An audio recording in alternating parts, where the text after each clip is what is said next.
La vida de Julián se había construido sobre los cimientos de la lealtad absoluta y una devoción que rayaba en lo sagrado, o al menos eso era lo que él creía, mientras observaba el sol ponerse tras el jardín de su casa en las afueras de la ciudad.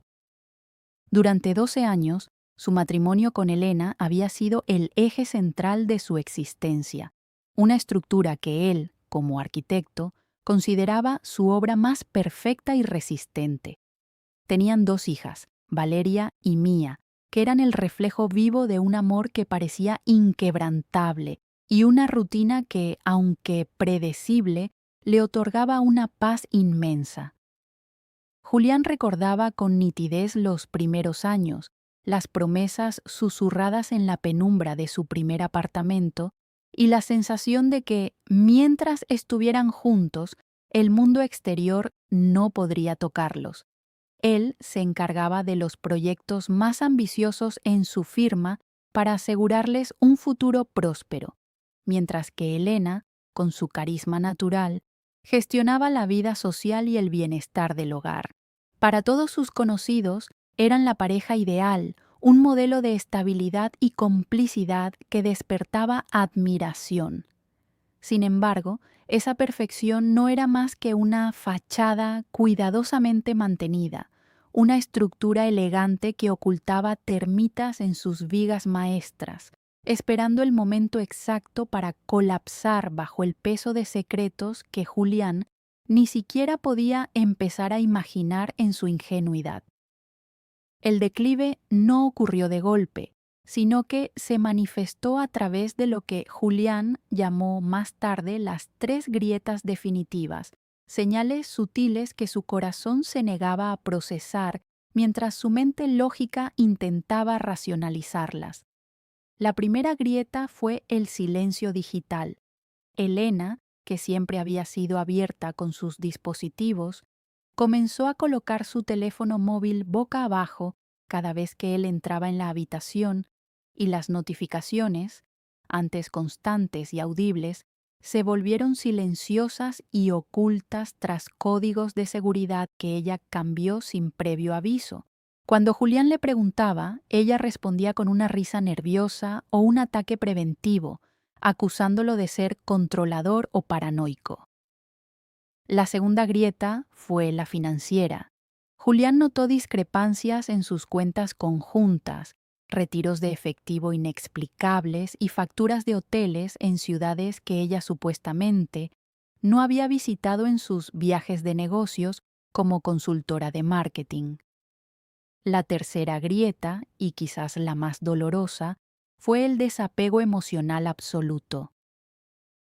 Elena dejó de participar en las cenas familiares, se mostraba irritable ante la presencia de las niñas y comenzó a proyectar una frialdad gélida que transformó el hogar en un museo de resentimiento. Julián se encontraba caminando sobre cáscaras de huevo, tratando de complacer a una mujer que parecía odiar su mera existencia, sin comprender que cada uno de sus movimientos estaba siendo observado y utilizado para construir una narrativa en su contra. La verdad salió a la luz de la manera más mundana posible, una noche en la que el ordenador portátil de Elena quedó abierto en la cocina mientras ella tomaba una ducha inusualmente larga. Julián, buscando un archivo escolar de Valeria, se topó con una carpeta oculta titulada simplemente Documentos personales. Al abrirla, el mundo que conocía se desintegró en cuestión de segundos. No solo encontró correos electrónicos explícitos con un hombre llamado Marcos, un antiguo colega de la universidad, que detallaban una aventura de más de 2 años, sino algo mucho más siniestro. Un plan legal meticulosamente trazado. Había diarios falsificados donde ella narraba episodios inexistentes de abuso verbal y físico por parte de Julián, grabaciones de audio editadas donde sus súplicas de comunicación se hacían pasar por acoso, y una estrategia detallada para solicitar el divorcio, acusándolo de negligencia parental, y problemas de alcoholismo que él jamás había tenido. Elena no solo le estaba siendo infiel, estaba orquestando una trama para arrebatarle a sus hijas, su casa y su reputación, dejándolo en la ruina emocional y financiera. Julián sintió un frío paralizante recorrer su columna vertebral mientras leía las instrucciones de un abogado que sugería provocar reacciones violentas para obtener pruebas tangibles ante un tribunal. En ese momento, comprendió que el amor había muerto hacía mucho tiempo y que se encontraba en una guerra por la supervivencia de su familia. Lejos de derrumbarse o confrontarla con una furia ciega que solo le habría servido a ella en su plan, Julián decidió adoptar la misma frialdad quirúrgica que su esposa había empleado. Cerró el ordenador, se retiró a su estudio y pasó el resto de la noche formulando una contraestrategia que requería una disciplina de hierro. Sabía que cualquier error, cualquier estallido de ira, sería utilizado para validar las mentiras de Elena. El primer paso fue contactar a un abogado especializado en divorcios de alto conflicto y a un investigador privado que pudiera documentar no solo la infidelidad de Elena, sino también sus reuniones con su amante durante las horas en que ella afirmaba estar trabajando o cuidando asuntos familiares. Julián comenzó su propio diario, pero a diferencia del de Elena, el suyo estaba respaldado por hechos, recibos de supermercado que demostraban quién proveía realmente para la casa, testimonios de los maestros de las niñas que confirmaban que él era quien siempre asistía a las reuniones, y registros de video discretos que instaló en las áreas comunes de la casa. Cada vez que Elena intentaba provocarlo con insultos o desplantes frente a las niñas, Julián respondía con una calma monacal, grabando secretamente las interacciones donde ella admitía indirectamente sus mentiras o mostraba su desprecio por las necesidades de Valeria y Mía. Fue un proceso agotador de meses, viviendo bajo el mismo techo con su enemiga, fingiendo una normalidad que le quemaba las entrañas mientras acumulaba una montaña de evidencia irrefutable. El punto de ruptura llegó cuando Elena, impaciente por ejecutar su golpe final, intentó orquestar un incidente violento una noche de viernes. Ella comenzó a gritar, rompiendo platos y acusando a Julián de haberla golpeado en presencia de las niñas, sin saber que él ya había anticipado este movimiento. Julián no levantó la voz, simplemente llamó a la policía y, antes de que ellos llegaran, puso a salvo a Valeria y Mía en sus habitaciones. Cuando los oficiales se presentaron en la puerta, Elena interpretó su papel de víctima con una actuación digna de un premio, pero se encontró con una sorpresa devastadora. Julián, con una mano firme y una voz tranquila, entregó a los agentes una tableta con las grabaciones en tiempo real de lo que acababa de suceder, junto con una orden de restricción temporal que su abogado ya había preparado basándose en las pruebas de inestabilidad emocional y manipulación que habían recolectado durante meses. Esa noche, por primera vez en años, fue Elena quien tuvo que abandonar la casa, escoltada por la policía, mientras Julián permanecía con sus hijas, protegiéndolas del caos que su madre había intentado desatar. El proceso de separación formal comenzó al día siguiente, y aunque el camino legal sería largo, Julián sabía que ya no estaba a la defensiva. Ahora, él tenía el control de la narrativa porque la suya estaba cimentada en la verdad documentada. El juicio por la custodia y la división de bienes fue un enfrentamiento que duró varias semanas y que puso a prueba la resistencia mental de Julián. En la sala del tribunal, el equipo legal de Elena intentó utilizar los diarios falsos y los testimonios de amigos comprados para retratarlo como un hombre inestable y peligroso.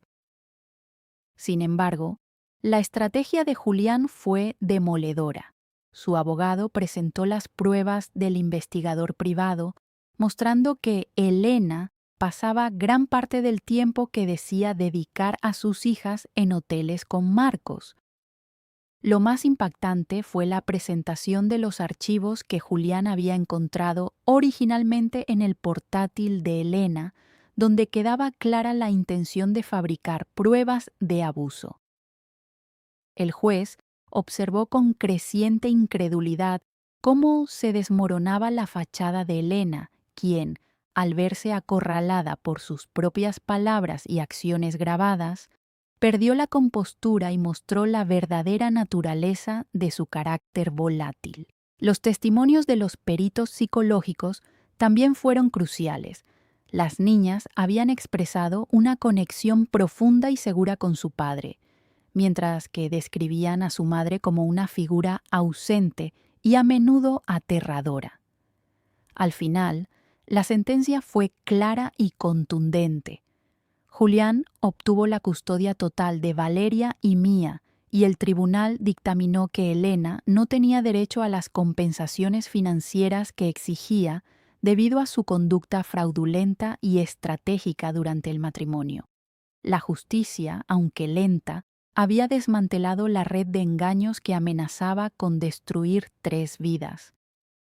Con la sentencia en la mano y el peso de la traición finalmente aliviado por la resolución legal, Julián se enfrentó al desafío de reconstruir un nuevo comienzo para su familia sobre las cenizas de su vida anterior. Decidió vender la casa que compartieron, un lugar que ahora solo le recordaba la vigilancia y la sospecha, y se mudó con sus hijas a una propiedad más pequeña y luminosa cerca de la costa, donde el aire fresco y el sonido del mar prometían un renacimiento. Los primeros meses fueron de sanación intensa. Valeria y Mía asistieron a terapia para procesar la ausencia de su madre y el trauma de la separación, encontrando en su padre una roca inamovible de apoyo y amor incondicional. Julián redescubrió placeres simples que había olvidado en su lucha: cocinar con sus hijas los domingos, leerles cuentos sin la sombra de la ansiedad acechando en el pasillo, y retomar su pasión por el diseño arquitectónico desde una perspectiva de paz y creatividad. La traición de Elena, aunque le había dejado cicatrices profundas, también le había otorgado una fortaleza que no sabía que poseía y una claridad mental invaluable sobre lo que realmente significaba proteger a los que amaba. A medida que el tiempo pasaba, la figura de Elena se desvanecía en un recuerdo lejano, una advertencia sobre la fragilidad de las apariencias y la importancia de la integridad. Ella, consumida por su propio plan fallido y la pérdida de su estatus social, se alejó hacia una vida de resentimiento, mientras que Julián florecía en su nuevo papel de padre soltero y profesional respetado. Las niñas crecieron en un entorno de honestidad y seguridad, sabiendo que su hogar era un refugio donde la verdad siempre prevalecía sobre la manipulación. Julián aprendió a confiar de nuevo, no de manera ingenua como antes, sino con una sabiduría adquirida en las trincheras de la traición legal y emocional. Una tarde, mientras veía a Valeria y Mía correr por la playa, Julián comprendió que la batalla no se había ganado simplemente en los tribunales con documentos y grabaciones, sino en la decisión diaria de elegir la paz sobre el odio y la verdad sobre la venganza. La nueva estructura de su vida no era tan grandiosa como la mansión que una vez habitó, pero sus cimientos eran reales, profundos y esta vez verdaderamente indestructibles. El hombre que una vez temió perderlo todo había descubierto que, al salvar a sus hijas y su honor, lo había ganado todo, encontrando finalmente la tranquilidad que solo surge después de sobrevivir a la tormenta más perfecta y devastadora, El proceso de reconstrucción no fue solo físico o legal, sino profundamente espiritual para Julián, quien aprendió a valorar el silencio no como una ausencia de comunicación, sino como una presencia de calma. En su nueva oficina, rodeado de planos de proyectos que ahora buscaban la armonía con la naturaleza en lugar de la ostentación, a menudo reflexionaba sobre el concepto de estructura. Entendió que, al igual que en la arquitectura, un hogar sin una base de integridad emocional está destinado al colapso, sin importar cuán hermosos sean sus acabados exteriores. Esta lección la transmitió a sus hijas en cada conversación, enseñándoles que la honestidad es la herramienta de construcción más poderosa que existe. Las niñas, por su parte, demostraron una resiliencia asombrosa, transformando el dolor de la traición materna en una madurez empática que las hacía destacar entre sus pares. Valeria, la mayor, comenzó a interesarse por el derecho, inspirada por la forma en que la verdad había protegido a su familia, mientras que Mía encontró consuelo en la pintura, plasmando paisajes donde la luz siempre encontraba una rendija por donde entrar. La vida en Altea se volvió un ciclo de estaciones tranquilas y logros compartidos. Julián no permitió que la amargura dictara su futuro. En lugar de eso, se convirtió en un defensor de la paternidad responsable, participando en grupos de apoyo para otros hombres que enfrentaban situaciones similares de alienación parental o tramas legales injustas. Su historia, documentada paso a paso, se convirtió en un faro de esperanza para aquellos que se sentían perdidos en el laberinto de la manipulación. Él les decía que la documentación no era un acto de guerra, sino un acto de amor hacia los hijos, la única forma de garantizar que su futuro no fuera escrito por la mentira de otro. Con el paso de los años, el dolor agudo de la infidelidad de Elena se transformó en una cicatriz pálida, un recordatorio de una batalla ganada y de la importancia de estar siempre alerta pero nunca cerrado al amor. Julián finalmente entendió que su verdadera obra maestra no era un edificio de cristal y acero, sino la seguridad y la felicidad en los ojos de sus hijas, mientras caminaban juntos hacia un horizonte que ya no les pertenecía a las sombras del pasado, sino a la luz radiante de su nueva y auténtica realidad.